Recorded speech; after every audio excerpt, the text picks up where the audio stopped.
በዚህ ሰዓት እንግዲህ እጅግ በጣም አስደንጋጭ ነገር ተሰምቷል። ኤፍሬም በከባዱ እንደተጎዳና እንደተመታ እንዲሁም ደግሞ አጉል ቦታ ከፍተኛ ህመም እየተሰማው እንዳለው ነው እንግዲህ እየተነገረ ያለው። የኤፍሬም እንግዲህ ደብዳቤ ራሱ በቪዲዮ እንግዲህ ቀርጾ ፖስቶታል።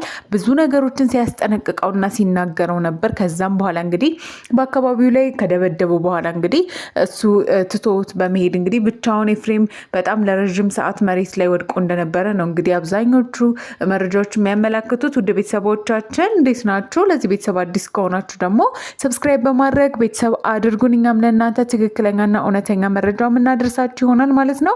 እንግዲህ በዛሬው ዕለት እጅግ በጣም በሚያስገርም ሁኔታ ኤፍሬም እንግዲህ ከፍተኛ የሆነ የድብደባ እንዲሁም ደግሞ ጉዳት ደርሶበታል ማለት ነው። ኤፍሬም እንግዲህ ከዚህ በፊት በብዙ ነገሮች ያው እንግዲህ ከአብርሃምና ከሩታ ጋር ባለው ነገር የተነሳ እንግዲህ ከብዙ ሰዎች ጋር ብዙ ግጭቶችን ሲያደርግ ነበረ። አሁን ላይ ከሩታ ጋር በመሆን እንግዲህ አብርሃምን ወደ ሩታ ለመመለስ በጣም ብዙ ነገሮችን ሲያደርግ በጣም ብዙ ጥረቶችን ሲያደርግ እንግዲህ እያየን ነው። ይህ ሁሉ ነገር የሚያደርገው ለአብርሃምና ለሩታ ፍቅር ነው፣ እንዲሁም ደግሞ ለልጃቸው አብሮ መኖር እንግዲህ ትልቅ መሰረት ለመጣል ነው ያሳስበዋል የአብርሃም ትዳር እንግዲህ የሚሉ እጅግ በጣም በርካታ ሰዎች አሉ። ነገር ግን ከዚህ በተቃራኒው ደግሞ ኤፍሬም ይህ ሁሉ ነገር የሚያደርገው ሄርሜላን የራሱ ለማድረግ ነው። እጅግ በጣም ያፈቅራታል፣ ይወዳታል። ስለዚህ ሄርሜላን ከአብርሃም ጋር በመለየት የራሱ ለማድረግ ነው ይሄን ሁሉ ነገር እያደረገ ያለው። ይህ ነገር ተንኮል ነው በማለት እንግዲህ እጅግ በጣም በርካታ ሰዎች በዚህ ሀሳብ ይስማማሉ። ነገር ግን ኤፍሬም የሚፈልገው እውነትስ ምንድን ነው? የአብርሃምና የሩታ አብሮ መሆን ነው ወይንስ ሄርሜላን ለራሱ ለማድረግ ለማጥመድ ነው ይሄን ነገር እያደረገ የሚለውን ነገር እንግዲህ በግልጽ ለእናንተ እንዲሁም በዝርዝር የምናሳያችሁና የምንገልጽላችሁ ይሆናል ማለት ነው።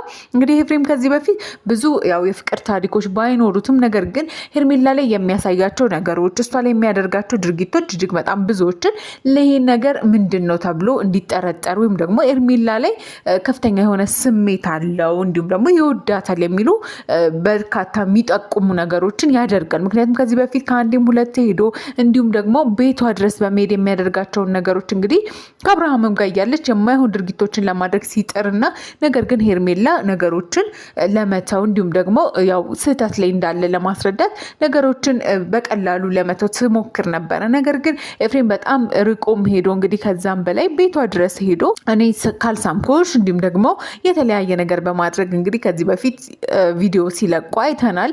ሄርሜላም እንግዲህ በዚህ ጉዳይ እጅግ በጣም በርካታ መረጃዎችን ሰብስባ ከዚህ በኋላ ይህን ነገር እንዳያደርግ ለአንዴና ለመጨረሻ ጊዜ አስጠንቅቀው ነበረ።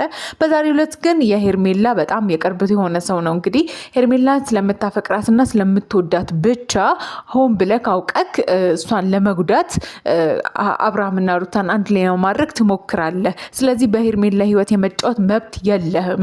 ስለዚህ እሷን ከዚህ በኋላ ትተዋታለህ። ማንም ሰው ሄርሜላ መናገር አይችልም ያለ ሰው ነው እንግዲህ ኤፍሬምን የደበደበው ማለት ነው። ኤፍሬም በዚህ ሰዓት እንግዲህ በኮንፊደንስ እና እንዲሁም ደግሞ በልበ ሙሉነት ነበረ እንኳንም ወደድኳት እያለ ጭራሽ እንደውም ነገሩን ወደ ሌላ ሊወስደው የሞከረው። በዚህ ሰዓት ነው ልጁን በጣም በንዴት እጁን የሰነዘረው ማለት ነው። ኤፍሬም እንግዲህ ከዚህ በፊት ብዙ ነገሮችን ሲያደርግ አይተናል። ሄርሜላ ላይ ብዙ ድርጊቶችን ማድረግ የሌለበትን ነገር እንዲሁም ደግሞ ስርዓት አልበኝነቱን አይተናል። ሁሉም ነገር ልክ አለው። የሩታና የአብርሃምን አንድ ላይ ማድረግ ይሄ የወንድምነት ግዴታ ሊሆን ይችላል፣ ወይም ደግሞ ማስታረቁ ጥሩ ነው፣ ክፋት የለውም። ነገር ግን ሌላውን ሰው እየጎዱ ወይም ደግሞ ሌላው ሰው ላይ የሌላውን ሰው ህይወት ላይ እየተጫወቱ ሳይሆን በስርዓትና በአግባቡ ማድረግ ያለበትን ነገር ማድረግ አለበት እንጂ ሄርሜላ ላይ ሌላ ነገር እያደረገ ወይም ደግሞ እሷ ላይ የማይሆን ድርጊቶችን እያደረገ ደግሞ እኔ ያለሁልሽ ማለት ልክ አይደለም። እችም ሴት ነች ያችም ሴት ነች። ነገር ግን በአግባቡ መሆን አለበት። ባለትዳርና ልጅ ያለውን ሰው አንድ ላይ ማድረግ ማስታረቅ መልካም ነው። ይሄ ፈጣሪ የሚወደው ነገር ነው። ነገር ግን በምን መልኩ የሚለው ነገር ማወቅ አለበት። ከዛም አልፎ እንግዲህ ኤፍሬም እጅግ በጣም አሁን ላይ በጣም ውስጡ ያለ በጣም ከፍተኛ የሆነ እኔ ያለውኝ እኔ ያውቃለሁ የሚል አይነት ስሜት አለበት። በጣም ብዙዎች በዛ ነገሩ ይናደዱበታል። ይህም ልክ ያልሆነ ተግባር ነው። ምክንያቱም ሁሉም ሰው የየራሱ ማንነት አለው። ነገር ግን ለሰዎች መስጠት ያለብን ነገር ምንድን ነው የሚለው ነገር ኤፍሬም ያወቀ አይመስለንም። ምክንያቱም ዛሬም በጣም በንዴት ልጁ የደበደበው ምክንያት ምንድን ነው?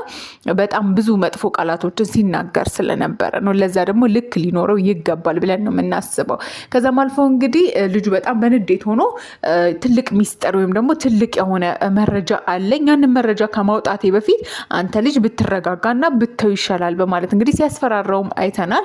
እንግዲህ ብዙ መረጃዎች አሉን። ጭራሽ እንደውም እንግዲህ አጓጉል ቦታ ሄደህ ያደረግከውን ነገር ታውቃለህ። አብርሃም ላይ ያደረክበትን ነገር ታውቃለህ። አብርሃምን የጎዳኸውና ያስተቃየኸው አንተ ነህ። እንዲፈዝ እንዲደነዝዝ ያደረግከው መጥፎ የሆነ ባዕድ አምልኮ ቦታ ሄደህ ያሰራህበት አንተ ነህ በማለት እንግዲህ ጭራሽ ቃል በቃል ነበር እንግዲህ ሲናገር የነበረው። ይህ እንግዲህ ብዙዎችን አስደንግጧል። እንዴት በዚህ ደረጃ እንግዲህ እርግጠኛ ሆኖ ይሄ ልጅ አወራ የሚለው ነገር ሁሉን የሚያስጠይቅ ነገር ነው። ነገር ግን መረጃ አለኝ ይህንንም ለቀዋለሁ ሲል ነበረ። እንግዲህ እጅግ በጣም የሚያስደነግጥ ነገር ነው። ፊት ለፊት ነው ሲደበድበው የነበረው። ኤፍሬም ራሱን መቆጣጠር እስከሚያቅተው ነበር ልጁ የጎዳው እና እንግዲህ የኤፍሬም አቅም እዚህ ድረስ ነው። ነገሮችን በዚህ በጉልበት ሳይሆን በብልጠትና በብልሃት በፍቅር ነው እንጂ መፍታት ያለበት። ካገኘው ሰው ጋር በሙሉ ጸብ በመፍጠር የሚያመጣው ምንም ነገር የለም። እንዲሁም ደግሞ የሄርሜላ ህይወት ላይ የሚመቀለድ ማንም መብት አልሰጠውም። ሄርሜላም የራሷን እርምጃዎች እየወሰደች ስለሆነ እንግዲህ ሁሉም የየራሱን ህይወት ለመምራት የራሱን ጥረት ያደርጋል። ነገር ግን ኤፍሬም አሁን ላይ እጅግ በጣም መረጋጋት ያስፈልገዋል ብለን ነው የምናስበው። ውድ ቤተሰቦቻችን እናንተስ በዚህ ሀሳብ ላይ ምን ትላላችሁ? የራሳችሁን ሀሳብ ኮመንት ላይ ያስቀምጡልን። ለዚህ ቤተሰብ አዲስ ከሆናችሁ ደግሞ ሰብስክራይብ በማድረግ ቤተሰብ አድርጉን። በያላችሁበት ሰላም ሁኑልን። እንወዳችኋለን። ሰብስክራይብ ማድረጓን ግን እንዳትረሷት።